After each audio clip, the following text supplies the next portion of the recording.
never worked. I'm going to blame Stefanski and the GM.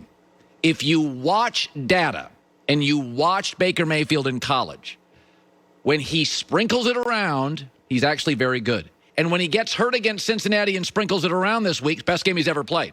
His best year in Cleveland, not with the best coach, his best year was OBJ wasn't there. This chemistry is virtually impossible to create. It is so difficult. OBJ should have been traded before the season. When you went out and got Austin Hooper, you had 2 tight ends, a star receiver, 2 backs. This deal should have been made. When relationships don't work, the data tells you it doesn't.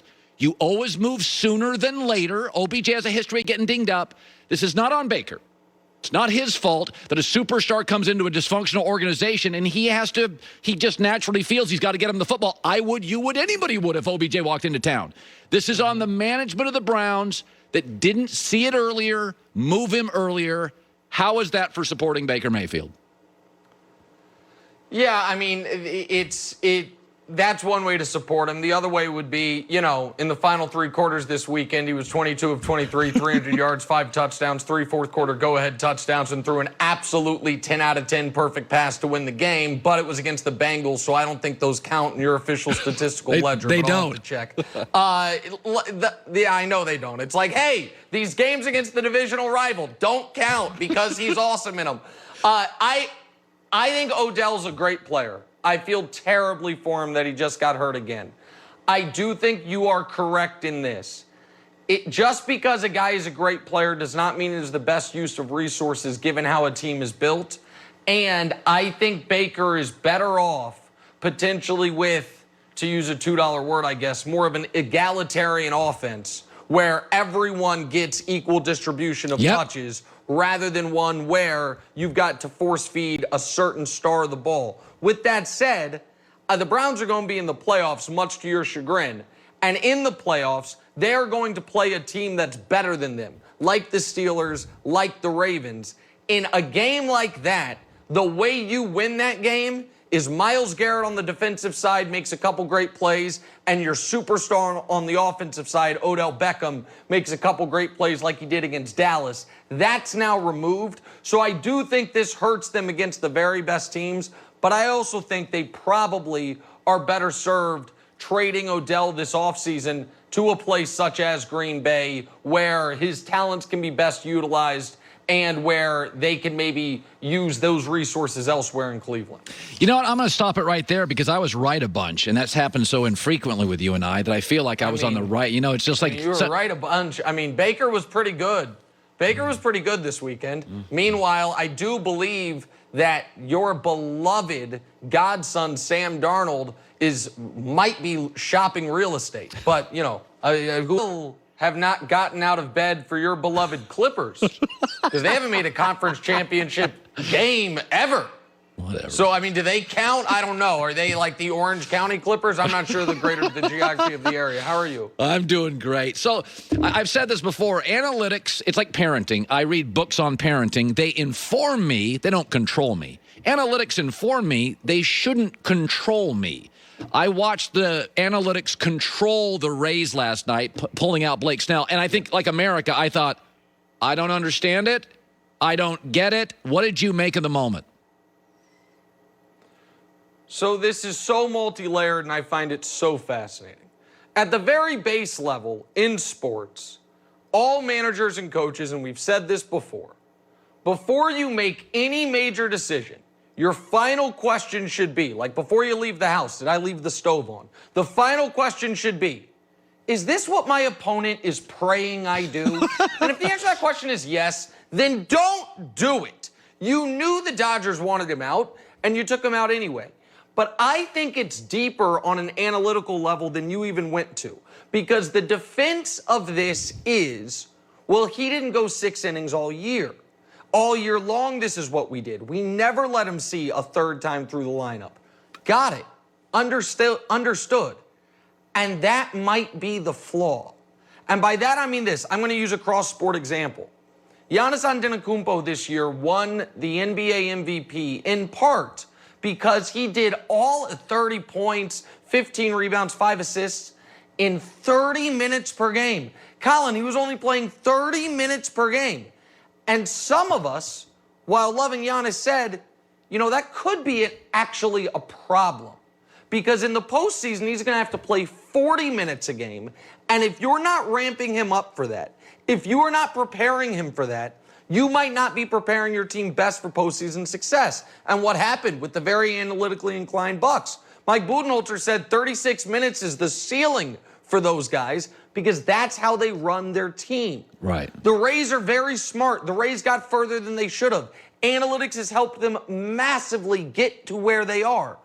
But if all year long you are building a team out to not be able to handle the biggest moments of your year, then what are you doing? So the flaw might not have just been last night. It might have been Blake Snell's third start when, you know what? Let him get knocked around a bit and see if he can figure out how to attack a guy a third time through the lineup because you're going to need him to do that in October. Yeah, I think it's really well put. And both you and I've said this about the Houston Rockets. I like analytics. But when you get to the postseason, Kawhi Leonard gets me a bucket or a stop. LeBron's, how do you analytically measure LeBron's intelligence with 4 minutes to go in a season? Well, Well, that's the same thing. It's this Nate Silver, who I really like. If you follow his basketball model, if you're a gambler, during the regular season, you can legitimately make a lot of money just following Nate Silver's basketball model.